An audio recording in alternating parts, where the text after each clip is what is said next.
Hello students, welcome to the selection classes. आज के हमारे daily dose of current affairs में आप सभी का बहुत बहुत स्वागत है। जैसे कि हम ये डेली डोज करंट अफेयर्स आपके साथ 1 जुलाई से कर रहे हैं, तो अगर पहले की वीडियोस आपने नहीं देखे हैं तो उन्हें एक बार जाकर देख लीजिएगा। ये वनडे एग्जामिनेशन के लिए बहुत इंपॉर्टेंट है और डेली अगर आप करंट अफेयर्स पढ़ते जाएंगे तो कहीं ना कहीं बाय द लॉन्ग टर्म आपके सारे करंट अफेयर्स प्रिपेयर हो जाएंगे। इसके अलावा अगर आप मंथली करंट अफेयर्स चाहते हैं तो वो भी हमारे चैनल पर ऑलरेडी अपलोडेड है, तो आप उसे भी जाकर एक बार देख सकते हैं। वीडियो पसंद आएगा तो इसे लाइक करना बिल्कुल ना भूलिए, अपने दोस्तों के साथ शेयर करिए और चैनल को सब्सक्राइब करिए। सबसे पहला क्वेश्चन है, recently Dick Schoof has been appointed as the prime minister of which country. तो नीदरलैंड के प्राइम मिनिस्टर इन्हें बनाया गया। मैंने फोटोग्राफ यहाँ पर अटैच कर दी है इनकी। इसके पहले कौन थे नीदरलैंड के? अगर मैं प्राइम मिनिस्टर की बात करूं तो मार्क रुते बहुत समय, लंबे समय तक ही रहे हैं, लेकिन अभी किसी दूसरी ऑर्गेनाइजेशंस में काम करने लगे हैं, इस वजह से अब प्राइम मिनिस्टर नीदरलैंड के किनको बनाया गया है? डिक स्कूफ को बनाया गया है। Next, where was the 16th edition of a Indo Mongolian joint military exercise Nomadic Elephant held. Nomadic Elephant याद रखना है, किसके बीच में होने वाली मिलिट्री एक्सरसाइज है? तो इंडिया और मंगोलिया के बीच में होने वाली एक्सरसाइज है। इसे आयोजित किया गया उमरोई मेघालय में, और कौन सा एडिशन था? 16th एडिशन था। ये एडिशनल इंफॉर्मेशन आप लोगों को ध्यान रखनी है।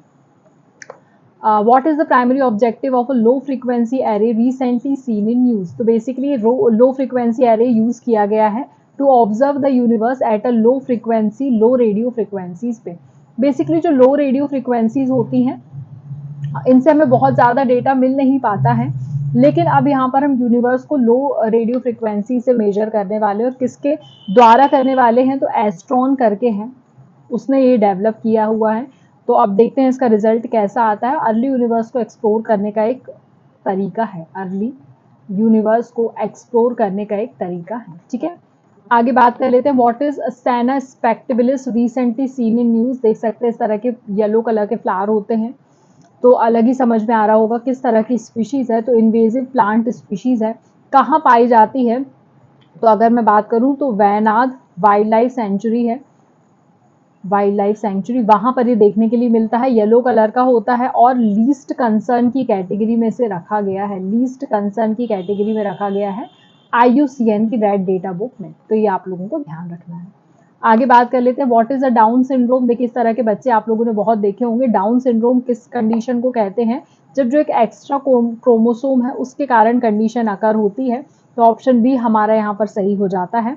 एक्स्ट्रा क्रोमोसोम में हम और इसको और बोल सकते हैं extra copy of chromosome, extra copy of chromosome 21, जिसको हम और क्या बोलते हैं? Trisomy, trisomy 21। तो डाउन सिंड्रोम का ये दो नाम भी हैं, ये भी आप लोगों को ध्यान रखना है। Which bank did the government of India sign a loan agreement for preparedness against pandemic. तो ADB के साथ एशियन डेवलपमेंट बैंक जो है, एशियन डेवलपमेंट बैंक, उसके साथ यहाँ पर ये एग्रीमेंट साइन किया गया है।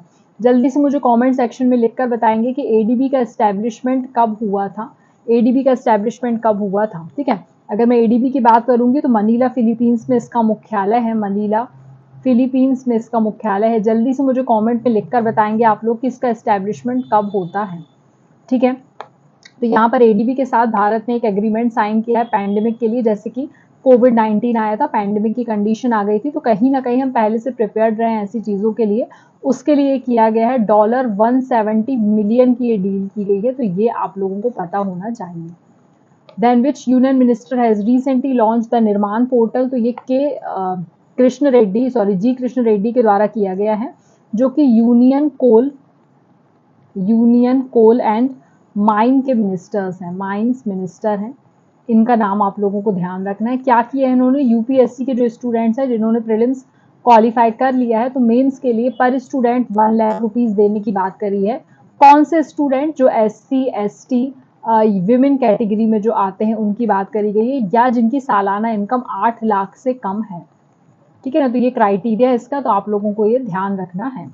Which bank has recently launch MSME सहज फैसिलिटी। तो SBI के द्वारा लॉन्च की गई है। बेसिकली MSME सेक्टर को कुछ परेशानियां आ रही थी, तो उस वजह से उनको कोई भी दिक्कतें ना आए उसके लिए यहाँ पर काम किया गया है SBI के द्वारा। तो ये आप लोगों को ध्यान रखना है। ये 1 लाख रुपए तक का फाइनेंस प्रोवाइड करेगा, 1 लाख तक का फाइनेंस प्रोवाइड करेगा अगेंस्ट GST। ठीक है ना, तो ये ध्यान रखना है अगेंस्ट जीएसटी। चलिए आगे बात कर लेते हैं। Which United Nations agency has recently release annual World Drug Report. तो ये यूएनओडीसी लॉन्च करता है, यूनाइटेड नेशंस